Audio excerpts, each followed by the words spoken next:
Facebook live में आप लोगों का स्वागत है। आज हम लोगों ने बातचीत का विषय रखा है तालिबान का राजनीतिक चरित्र और मोदी सरकार की राजनीतिक भूलें।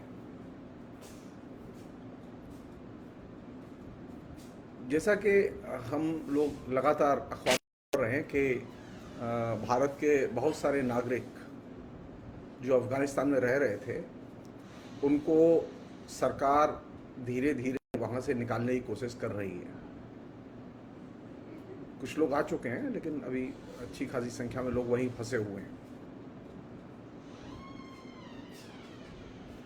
इस पूरे प्रसंग में जो सबसे बड़ी चीज जो सामने आई है वो ये कि एक तो जाहिर है कि अफगानिस्तान में एक बहुत सीरियस क्राइसिस तो है और उस सीरियस क्राइसिस का आभास मोदी सरकार को था,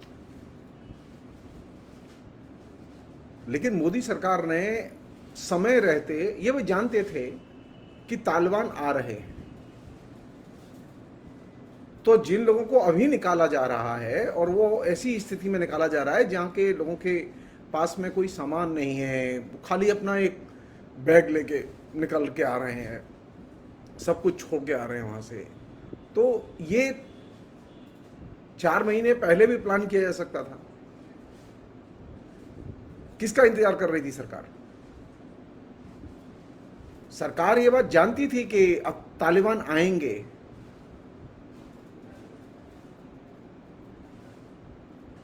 क्या अब इस माइग्रेशन को यानी वहां से जो लोग निकाले जा रहे हैं उनकी जान बचाई जा रही है, इसको भी एक इवेंट बना के वोट बैंक की पॉलिटिक्स की जाएगी?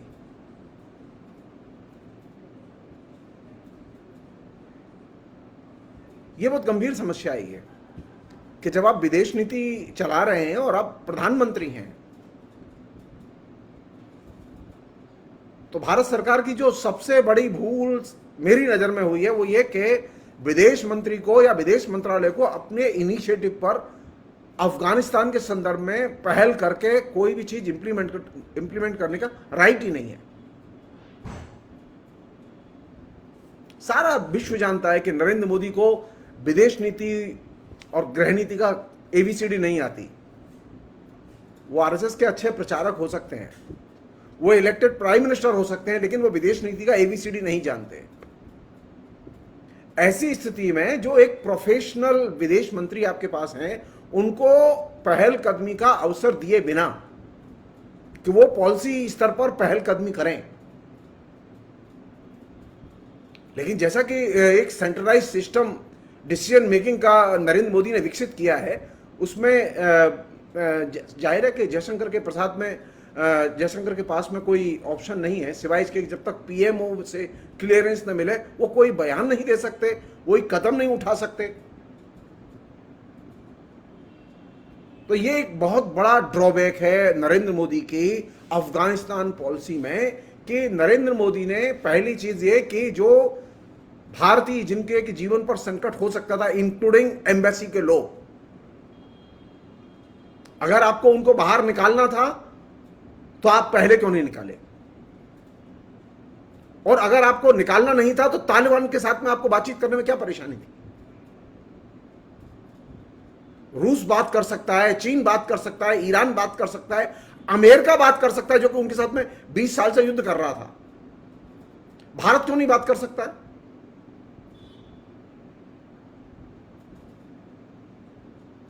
तो ये नरेंद्र मोदी जो अपने लिए एक सेफ रास्ता चुनते हैं और वो सेफ रास्ता यह है कि वोट बैंक की राजनीति में अफगानिस्तान को कैसे इस्तेमाल किया जाए। ये बहुत ही रद्दी तरीका है। अफगानिस्तान और तालिबान के नाम पर आप वो हिंदुस्तान में जो भी कैंपेन करेंगे वो फिजिल आउट होगा, वो सक्सीड नहीं करेगा, क्योंकि हिंदुस्तान के जो मुसलमान हैं वे तालिबान के साथ नहीं है। ये गलतफहमी है। उन्होंने कभी भी तालिबान के अत्याचारों का समर्थन नहीं किया।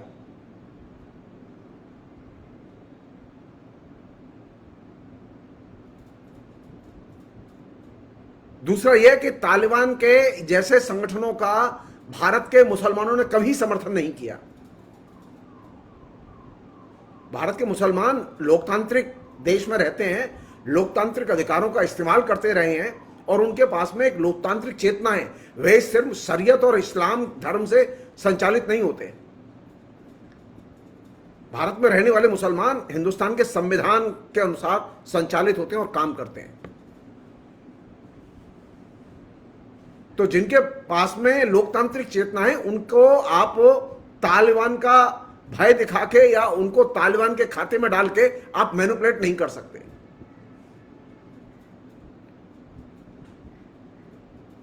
तो बेहतर यह है कि तालिबान को लेकर हिंदुस्तान के मुसलमानों को नत्थी करने की जो एक समझ इनडायरेक्टली काम कर रही है, उस समझ से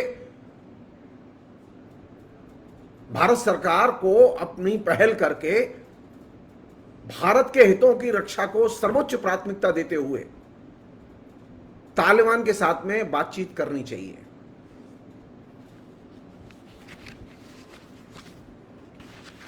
सब लोग जानते हैं और इस पर काफी जो महत्वपूर्ण लोग हैं उन लोगों ने अपने स्टेटमेंट भी दिए हैं।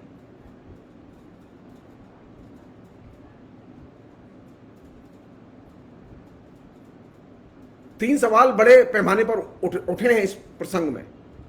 पहला सवाल यह उठा है कि जिसका के जवाब नरेंद्र मोदी को जो वो अगले कुछ दिनों में जो सर्वदलीय बैठक करने वाले हैं उसमें उन्हें देना चाहिए और विपक्ष को उनसे पूछना चाहिए कि भारत सरकार ने तालिबान के साथ में डायरेक्ट बातचीत क्यों नहीं की, क्योंकि भारत का तकरीबन 22,000 करोड़ रुपए से अधिक का निवेश तालिबान में दांव पर लगा हुआ है, अफगानिस्तान में दांव पर लगा हुआ है। दूसरी चीज जो कि नरेंद्र मोदी की सरकार से पूछी जानी चाहिए सर्वदलीय बैठक में, वो ये कि ये लास्ट मिनट में जो अटेम्प्ट किया जा रहा है, ये अटेम्प्ट 4 महीने पहले 5 महीने पहले क्यों नहीं लिया गया, जिससे कि वहां जो परेशान लोग हैं जो कि तालिबान के आने से डर रहे हैं उनको निकाला जाता और इसमें बिना किसी भेदभाव के लोगों को भारत आने की अनुमति दी जानी चाहिए थी। जो भी लोग भारत आना चाहते हैं, वो हिंदू हो, सिख हो, मुसलमान हो, अफगान हो, जो भी हो, तो जो लोग आएंगे जो भारत के नागरिक नहीं रहे, वे शरणार्थी की तरह यह शरण लेंगे। सारी दुनिया के अनेक देशों में अफगानिस्तान के लोगों को शरणार्थी के तौर पर रखने की लोग अपील कर रहे हैं, व्यवस्था भी कर रहे हैं।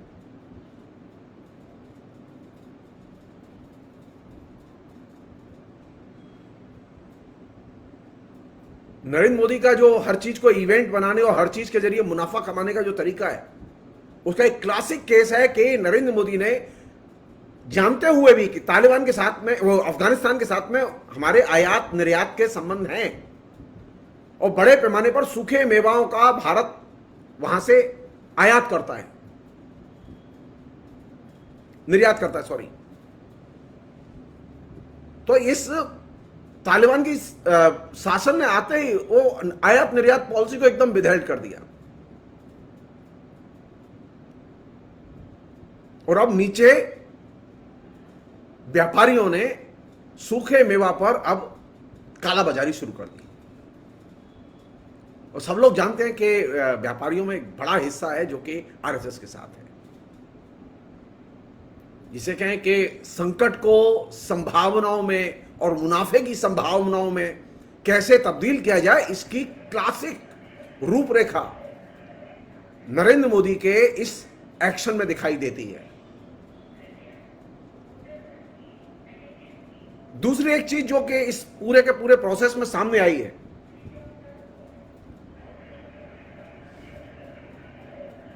वो ये कि भारत सरकार को इस बात का जवाब देना होगा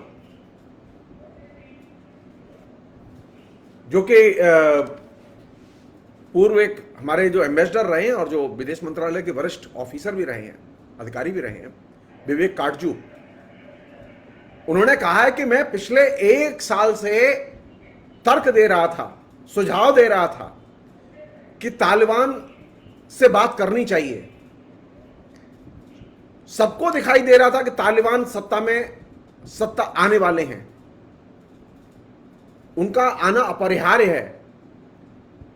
अमेरिका उनसे बात कर रहा था, हमने उनसे बातें क्यों नहीं की?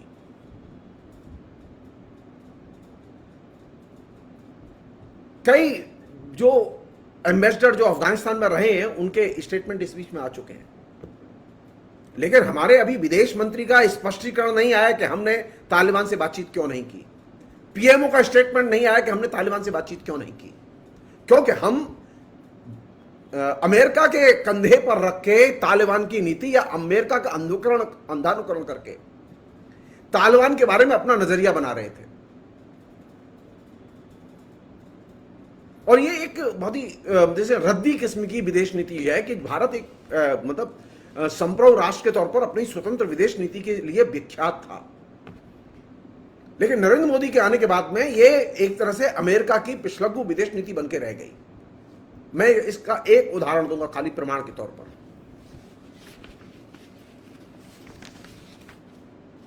वो उदाहरण ये है कि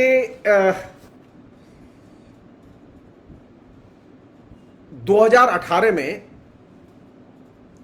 भारत के 3 इंजीनियर तालिबान ने किडनैप कर लिए थे और उनके साथ में 2 और विदेशी लोग किडनैप किए थे, जिनमें एक अमेरिकन था, एक ऑस्ट्रेलियाई था।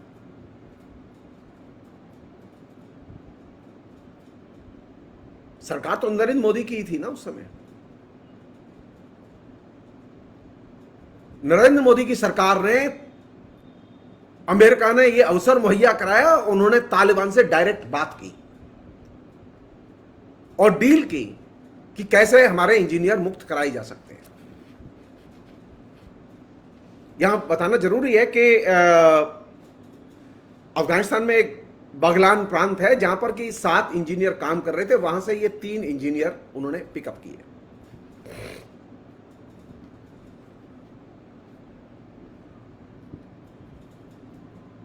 और ये जो 3 इंजीनियर पिकअप किए, इन 3 इंजीनियर्स को छुड़ाने के लिए नरेंद्र मोदी की सरकार ने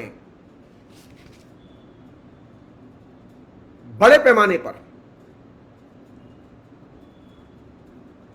अमेरिका पर दबाव डाला और अमेरिका ने मौका दिया तो उन्होंने तालिबान से बातचीत की और उसमें एक डील वर्कआउट हुई। डील ये थी कि ये 5 लोग छोड़े जाएंगे, इसमें भारत के 3 लोग छोड़े जाएंगे, और डील ये थी कि अफगानिस्तान के तालिबान के 11 बड़े लीडर जो अमेरिकी सेना के कब्जे में थे उनकी रिहाई की जाएगी, और वो रिहाई की गई। तो आपको जब इंजीनियर छुड़ाने थे तो आपने डील की, और अब भारत के हितों को बचाना है, भारत की संपत्ति को बचाना जो वहां बनाई है, वहां सैकड़ों लोग जो भारतीय रह रहे हैं उनको बचाना है, तो आपने बातचीत करना जरूरी नहीं समझा। ऐसा क्यों? ऐसी कौन सी चीज थी कि उस समय बातचीत करना आपने उचित समझा और अब बातचीत करना आप जरूरी नहीं समझा आपने तालिबान से? इस घटना को बताने का मेरा मकसद सिर्फ इतना है कि नरेंद्र मोदी के यहां तालिबान भी अनटचेबल नहीं है। नरेंद्र मोदी के लोग, नरेंद्र मोदी की सरकार के लोग तालिबान से बातचीत करते रहे हैं। फर्क सिर्फ इतना है कि अमेरिकी पिछलग्गू की तरह बातचीत करते रहे, और यह क्लासिक उदाहरण है अमेरिकी पिछलग्गूपन का। एक अन्य चीज वो ये कि जो लोग ये समझते हैं कि भारत सरकार ने जो वहां काम किए होंगे और जो वहां लोग डेवलपमेंट के काम कर रहे हैं उनको वहां कोई तालिबान को कुछ देना नहीं पड़ा, ये गलतफहमी दिमाग से निकाल दें हम लोग। जिस किसी भी देश का पैसा वहां निवेश हो रहा है, कंस्ट्रक्शन में, डेवलपमेंट में, उत्खनन में, उन सभी देशों के लोगों को तालिबान को जबरिया हफ्ता वसूली के तहत पैसा देना पड़ रहा है।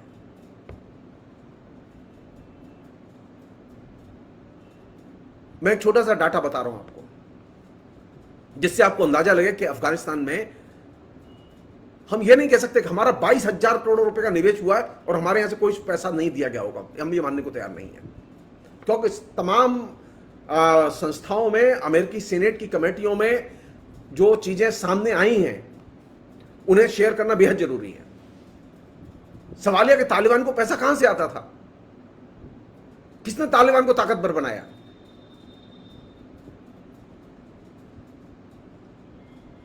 अल्लाह नहीं भेजता था पैसा तालिबान के पास। इस्लाम धर्म से पैसा नहीं आता था तालिबान के पास। तालिबान का पूरे देश में एग्रीकल्चर में 10% कमीशन था। कोई भी किसान कुछ भी पैदा करे उसे 10% उनको कमीशन देना होगा, जिसे कहते हैं हफ्ता वसूली। और प्रत्येक परिवार के साथ में जकात के नाम पर वे 12,000 रुपया पाकिस्तानी मुद्रा वो प्रतिवर्ष वसूलते थे।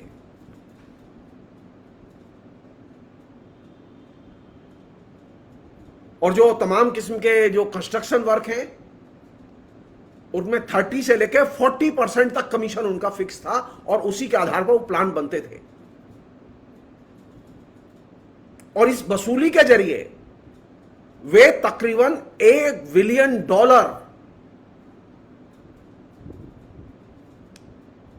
ये वो खर्च करते थे, क्योंकि उनके पास सेना है, उनके पास और बहुत सारा इंफ्रास्ट्रक्चर है जिसकी मेंटेनेंस पर, तनख्वाह पर वे लोग लगातार खर्च करते रहे।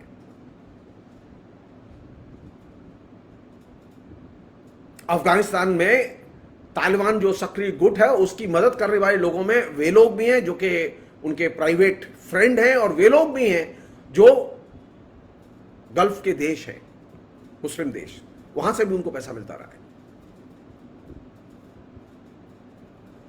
और सबसे बड़ा पैसा वसूली का जिसे कहें वो ये कि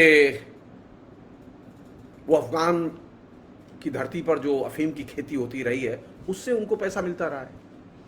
और वो जो अफगानिस्तान में जो खेती है वो कोई साधारण खेती नहीं है अफीम की।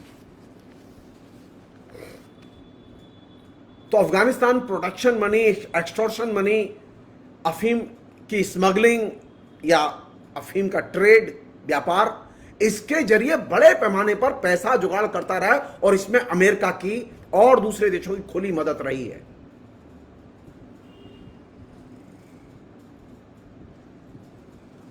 सब लोग जानते हैं कि अफगानिस्तान में $4 बिलियन की अफीम इंडस्ट्री है, और इस अफीम इंडस्ट्री को कंट्रोल तालिबान करता है।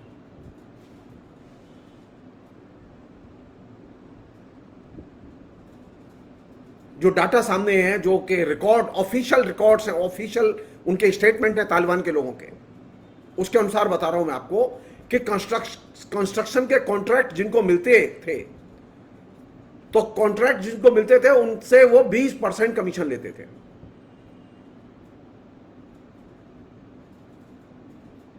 और जो डेवलपमेंट के और दूसरे निर्माण के कार्य में लगे हुए लोग थे, खासतौर पर जो मजदूर काम करते, आप देखिए कि वहां इतने बड़े पैमाने पर कंस्ट्रक्शन वर्क चला, भारत से हजारों मजदूर वहां गए जिन्होंने काम किया, लेकिन किसी की किडनैपिंग नहीं हुई, किसी की हत्या नहीं हुई। क्यों? क्योंकि आपने प्रोटेक्शन मनी प्रोवाइड की।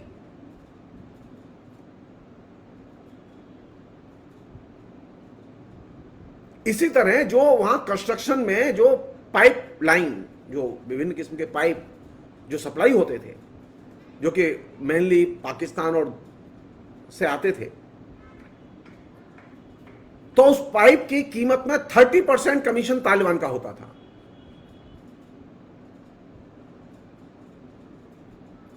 फराह प्रांत में तो हालत यह थी कि वहां पर कंस्ट्रक्शन के कामों में लगे हुए लोगों से, कॉन्ट्रैक्टरों से वे 40% तक हफ्ता वसूली करते थे।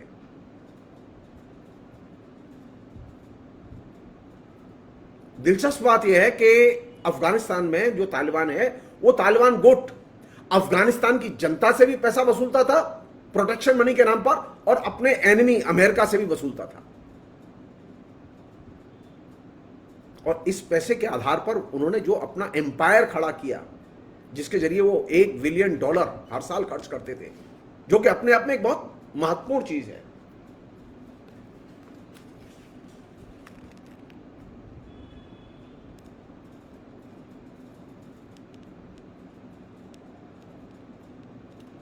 अमेरिका ने तालिबान के काबुल में आने के बाद, यानी पहले, अभी नहीं, पहले 1996,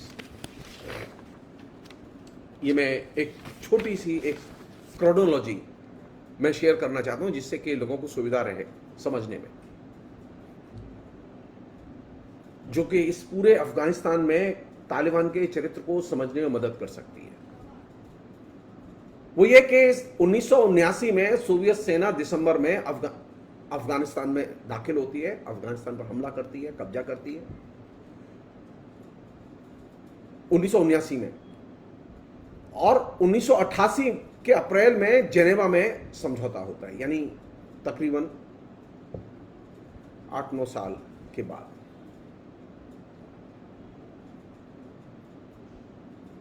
1989 में जलालाबाद में फेमस लड़ाई होती है जिसमें कि ये मार्च और मई के बीच में, और 1989 में ही फरवरी में अफगानिस्तान से सोवियत संघ का आखिरी सैनिक वापस सोवियत संघ लौटता है।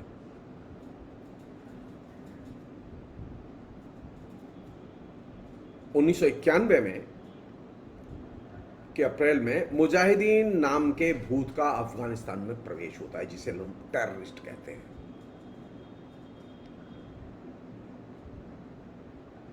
उन्नीस में अफगान गृह युद्ध के बाद मुजाहिदीन के हाथों सरकार बनती है, गृह युद्ध होता है और ये बड़े पैमाने पर चलता है, और 1994 में तालिबान का उदय होता है। तालिबान का उदय कैसे हुआ, क्यों हुआ, इसके बारे में ऑफिशियल जो डाटा है, स्टेटमेंट है, उनकी हम चर्चा आगे के एपिसोड्स में करेंगे हमसे, और बहुत महत्वपूर्ण एपिसोड होंगे वो।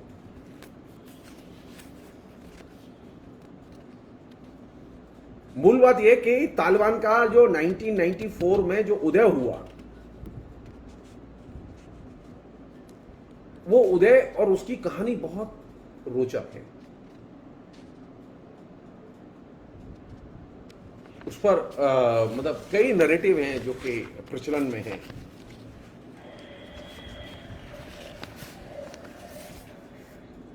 मसलन मुल्ला मोहम्मद उमर ने अपने एक रेडियो ब्रॉडकास्ट में, ये तालिबान के फाउंडर सबसे बड़े नेता थे, उन्होंने अपने एक रेडियो ब्रॉडकास्ट में तालिबान के उदय की जो कहानी बताई वो बड़ी मजेदार है। उनका कहना यह था, जो कि वो अपने रेडियो स्टेशन से प्रसारण जो करते रहते थे उसमें उन्होंने ये कही, और ये डॉक्यूमेंटेड है अरबी में, जो कि अंग्रेजी में ट्रांसलेटेड फॉर्म में अवेलेबल है, वहां से मैंने उसे पढ़ा है। वो कहते हैं कि 1994 में, यानी तालिबान के आने का जो तरीका है, तालिबान के छात्रों में प्रचार प्रसार का जो तरीका है, उसकी झलक इससे मिलती है। नौजवानों में प्रचार प्रसार का जो तरीका, उसकी झलक इससे मिलती है। आपको जान के आश्चर्य होगा कि मैं कम से कम यही जानता था कि स्टडी सर्किल लेफ्ट फ्रंट के लोग ही लेते हैं, वामपंथी लोग लेते हैं, कम्युनिस्ट लेते हैं, लेकिन मालूम पड़ा कि यहां पर जो मुल्ला मोहम्मद उमर हैं, वो इस मामले में तालिबान के आर्किटेक्ट थे, और उन्होंने स्टडी सर्किल के जरिए तालिबान को निर्मित करने में महत्वपूर्ण भूमिका अदा की। इनिशियली उन्होंने 14 लड़के इकट्ठे किए जो मदरसे में पढ़ते थे, उनको उन्होंने समझाया, वो लड़के उनकी बात सुने और वो कोई उनके साथ चलने के लिए राजी नहीं हुए। फिर उन्होंने एक और स्टडी सर्किल लिया कंधार में, फिर उन्होंने एक और स्टडी सर्किल, इसमें 5 लड़के शामिल हुए, और वो 5 लड़के मुल्ला मोहम्मद उमर के साथ में जाने के लिए राजी हो गए। और मूल मसला क्या था? मूल मसला यह था कि कंधार से जुड़ा हुआ जो हाईवे था, उस हाईवे पर कुछ गिरोह सक्रिय थे, अपराधी गिरोह, जो कि किडनैपिंग करते थे, लड़कियों का अपहरण करते थे, उनके साथ रेप करते थे। तो इन लोगों को कंधार के एक व्यापारी ने ये ठेका दिया कि इसको रोको किसी तरह से, और वो वसूली भी करते थे, हफ्ता वसूली करते थे। वहां से कोई भी चीज, कोई भी वाहन हाईवे से जाता था तो उससे वो पैसा लेते थे। और ये वो प्रस्थान बिंदु है जहां से कि मुल्ला मोहम्मद उमर ने तालिबान की नींव डाली। हाईवे पर जो लोग अपहरण करते थे, किडनैपिंग करते थे, लड़कियों के साथ में रेप करते थे, उनके खिलाफ में उन्होंने सबसे पहली लड़ाई की शुरुआत की और उनको परास्त किया। और पूरे हाईवे को, कंधार से जुड़े हुए हाईवे को उन्होंने उस तरह के क्रिमिनल से लिबरेट कराया। और ये एक अद्भुत चीज है कि इसकी वजह से मुल्ला मोहम्मद उमर, जो कि तालिबान के सबसे बड़े नेता थे, उनको सबसे ज्यादा लोगों को जानने का, उनकी तरफ आकर्षित होने का मौका मिला। तो ये जो जनता में जो मुल्ला उमर ने जो एक इमेज अपनी बनाई थी, वो एक जैसे बहुत ही बहादुर लड़ाके की इमेज बनाई थी, लेकिन वो कोई इंटेलेक्चुअल बुद्धिमान किस्म के व्यक्ति नहीं थे।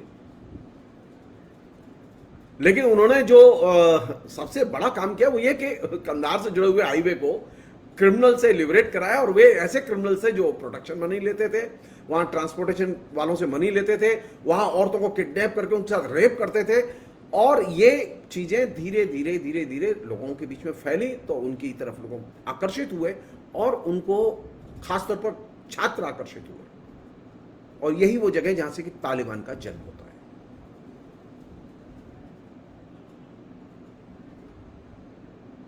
तालिबान के बारे में एक चीज और है जो कि बहुत इंपॉर्टेंट चीज है, जो कि मुझे लगता है कि जिस पर कि कायदे से बात किया जाना चाहिए। वो ये कि तालिबान का जो नेटवर्क रहा है उसमें दो तरह के वर्जन हैं। एक वर्जन यह है कि तालिबान को इंटरनल रिसोर्सेज थे जिसकी वजह से तालिबान खड़ा हुआ, और दूसरा वर्जन यह है कि तालिबान को पाकिस्तान से फंड मिला, उसकी वजह से तालिबान खड़ा हुआ।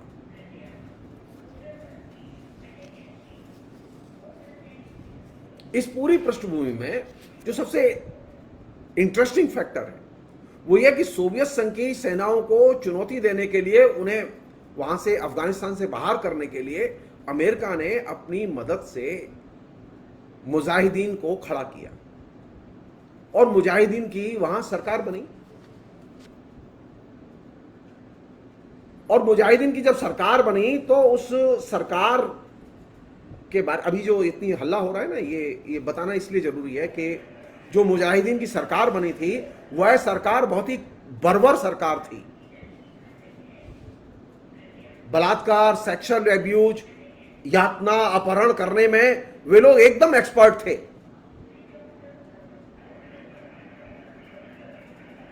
ये बात मेरी नहीं है, ये अमेरिकी सीनेट कमेटी की रिपोर्ट की है।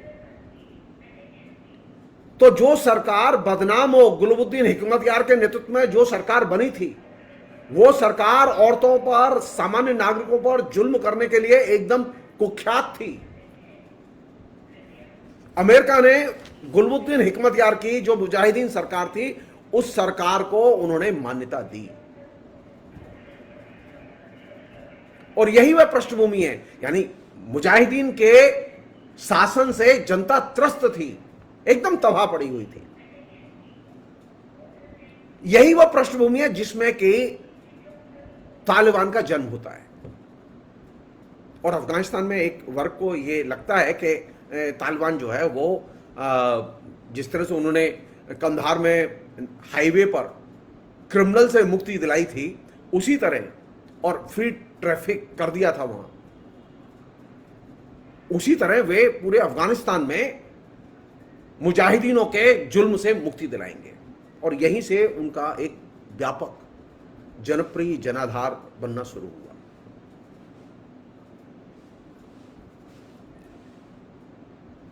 अफगानिस्तान जब सत्ता में आते हैं, यानी 1996 में सितंबर में उनका काबुल पर जब कब्जा होता है, 94 में वो कंधार पे कब्जा करते हैं, उसके बाद में सितंबर में वो काबुल पर कब्जा करते हैं। और जब वो काबुल पर कब्जा करते हैं तो उस दौरान तालिबान ने अमेरिका से मान्यता देने का अनुरोध नहीं किया।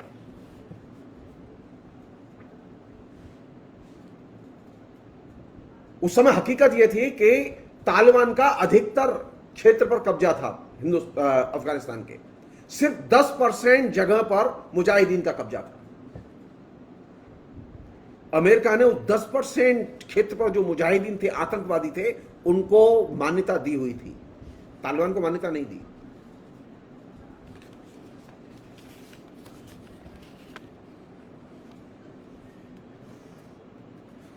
तालिबान का जो सबसे आइकॉन नेता था, जिसे हम लोग मुल्ला मोहम्मद उमर के नाम से जानते हैं, जिसने तालिबान की स्थापना की, उसकी ब्यूटी यह थी कि वह हमेशा एक बड़ी पिक्चर दिमाग में रखता था और बड़ी पिक्चर पेश करता था, और अपने अनुयायियों से कहता था कि इस बड़े सपने को साकार करने के लिए लड़ाई लड़ो। और उसकी जो वक्तृता शैली थी बहुत ही प्रभावशाली थी, वह लोगों को प्रभावित करने में सफल भी होता था। लेकिन उसकी पर्सनालिटी में कोई करिश्माई व्यक्तित्व नहीं था, वो बेसिकली इडियट था, विवेक की कभी बात नहीं करता था। और जैसा कि हर आतंकवादी के साथ में हुआ है, वो मोहम्मद उमर, अब्दुल्ला उमर के साथ में भी था कि उसे दुनिया की कोई जानकारी नहीं थी, वो अपनी दुनिया में भी मस्त था। वो सिर्फ जिहाद और जिहाद के बारे में ही जानता था और उसकी बातें करता था। और एक फैक्ट ये भी है कि जो कि दर्ज किया गया कि उसकी उम्र किसी को नहीं मालूम थी जब वो सत्ता में आया था। CIA के दस्तावेज में उसकी उम्र जो है वो 1960 उसका जन्म माना गया, जबकि UNO के दस्तावेज में उसकी उम्र जो है वो 1950 यानी 1950 उसका जन्म माना गया। एक और व्यक्ति हैं, बहुत महत्वपूर्ण व्यक्ति हैं, जो कि अमेरिकी जो पॉलिटिक्स के और डिप्लोमेसी के बहुत बड़े एक्सपर्ट हैं, एरिक कुंसवान। एरिक कुंसवान ने लिखा है कि मुल्ला मोहम्मद उमर वो खोटक ट्राइब से था, और वो एक बहुत ही अफगानिस्तान का एक बहुत ही गैर महत्वहीन ट्राइब है। उस ट्राइब से वो आया था, लेकिन उसने यश कमाया, उसकी स्वीकृति थी लोगों के बीच में। यही वजह है कि तालिबान में भी विभिन्न किस्म के ट्राइब के बीच में झगड़े होते रहते हैं।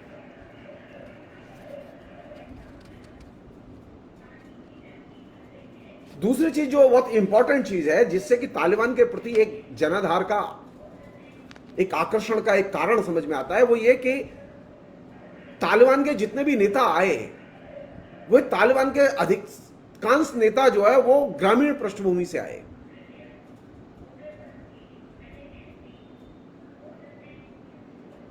और जब तालिबान सत्ता में आए 1996 में पहली बार जब सत्ता में आए थे, तो उस समय स्थिति अफगानिस्तान की क्या थी? उस समय स्थिति यह थी, अफगानिस्तान की काबुल विश्वविद्यालय में 60% जो प्रोफेसर थे वो औरतें थी, 70% जो स्कूल टीचर थी वो औरतें थी, 50% जो सरकारी कर्मचारी थे उनमें 50% औरतें थीं, और जो डॉक्टर और नर्स थे उसमें 40% डॉक्टर और नर्स औरतें थी। तालिबान जिस समय आए उस समय काबुल में दिन रात में अंतर करना मुश्किल था, इतना शानदार शहर था वो। काबुल आने के बाद पहली बार मुल्ला मोहम्मद उमर को पता चला कि काबुल में इस तरह की जीवंत लाइफ है, क्योंकि अफगानिस्तान में जो छोटे शहर थे और जो काबुल का ये जो इलाका जिसकी मैं आपसे चर्चा कर रहा हूं, इन इलाकों में बड़ी संख्या में लिबरल लोग थे।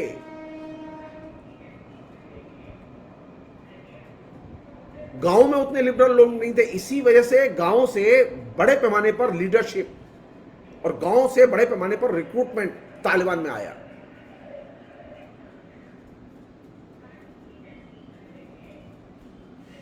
शुरू में जो डाटा मिलते हैं, सूचनाएं मिलती हैं, वो ये कि मुल्ला मोहम्मद उमर ने सिर्फ 60 के करीब लोगों से अपने गिरोह की शुरुआत की और धीरे धीरे उन्होंने एक बड़ा संगठन खड़ा कर दिया।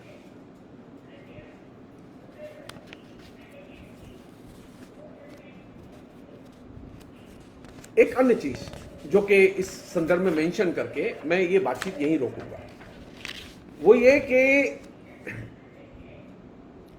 तालिबान जब सत्ता में आए तो उन्होंने जनता पर जुल्म करने शुरू कर दिए, और वे जुल्म करने के इस हद तक चले गए कि उन्होंने स्कूल बंद कर दिए, औरतों को घर में खदेड़ के बंद कर दिया, उनकी पढ़ाई लिखाई बंद कर दी, और टीवी पर जो प्रवक्ता थे उनके जो आते थे वे यही कैंपेन करते रहते कि इस्लाम धर्म में जो है इलेक्शन गैर जरूरी है, इलेक्शन की कोई भूमिका नहीं है। वे ये भी कहते थे कि ड्रग की कोई भूमिका नहीं है, ड्रग की खेती करते थे। उस जमाने में जो जुल्म थे उसके नैरेटिव इंटरनेट पर हम सब लोगों के जेहन में भरे पड़े हैं कि तालिबान जब आए थे तो उन्होंने बहुत ही बर्बर अत्याचार किए।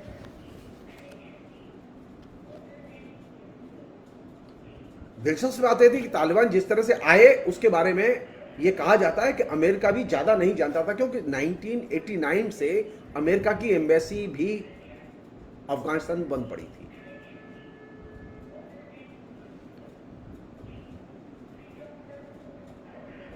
अमेरिका के पास में जो एक ऑफिशियल विवरण था जिसकी वजह से अमेरिका जानता था, वो ऑफिशियल विवरण था रिचर्ड हेनरी नाम के जो यूएस काउंसिल जनरल मेंबर थे पेशावर में, जो अमेरिका के वो अफगानिस्तान में जो पेशावर में जो उनका जो उप दूतावास था, उनका भेजा हुआ विवरण, और उस विवरण में जो तालिबान की जानकारी दी गई है वो बहुत इंपॉर्टेंट है। उन्होंने कहा है अपने ऑफिशियल डिस्पैच में कि तालिबान असल में दूसरे नंबर का ग्रुप था जो कंधार में सक्रिय था। पहला ग्रुप कंधार के नाम से सक्रिय था और उसके नेता मुल्ला यार मोहम्मद थे। दूसरे ग्रुप का नाम न्यू तालिबान था, इसके नेता मुल्ला उमर और उपनेता मुल्ला एहसानुल्लाह एहसान थे। इस ग्रुप का लक्ष्य था चमन कंधार हाईवे को अपराध मुक्त करना, और जिसकी मैंने शुरू में चर्चा की, चमन कंधार हाईवे जो उन्होंने क्रिमिनल से मुक्त किया, यह उनकी पहली विजय थी। और इसमें उन्होंने फ्रीलांस जो कमांडर थे, जो क्रिमिनल था फतेह मोहम्मद, उसको उन्होंने हराया था। वो पैसे वसूलता था, लड़कियों के साथ में दुराचार अत्याचार करता था। इसका एक और भी डायमेंशन ये था कि जब उन्होंने ये कंधार के हाईवे को मुक्त किया तो ये जगह जगह जो नाकेबंदी चौकियां थी, चुंगी की चौकियां थी, उन चुंगी की चौकियों की जो वसूली की चौकियां थी इन क्रिमिनल्स की, उनको एकदम एबॉलिश कर दिया और उस कंधार से जुड़े हुए हाईवे को फ्री ट्रांसपोर्टेशन का एक तरह से सेंटर बना दिया। और उस क्षेत्र में जैसा कि उन्होंने लिखा है रिचर्ड हेनरी ने कि कंधार में बहाबी और सलाफी, इन दोनों ग्रुपों के प्रभाव को भी उन्होंने खत्म कर दिया। अब ये जो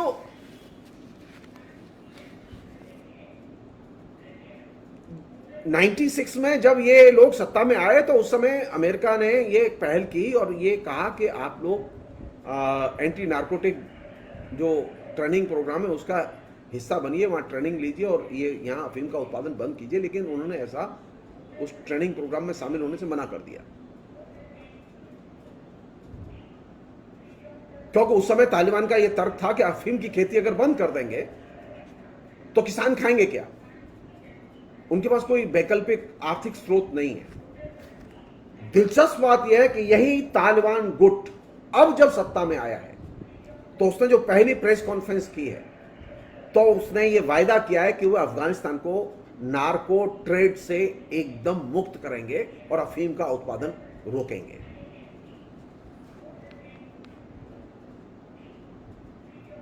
और ये डिपार्चर की जगह है।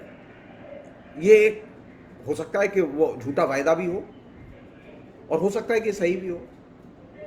इसके आगे क्या होगा इसकी चर्चा हम लोग आपसे बाद के एपिसोड में करेंगे। फिलहाल इतना ही। बहुत बहुत शुक्रिया। Thank you.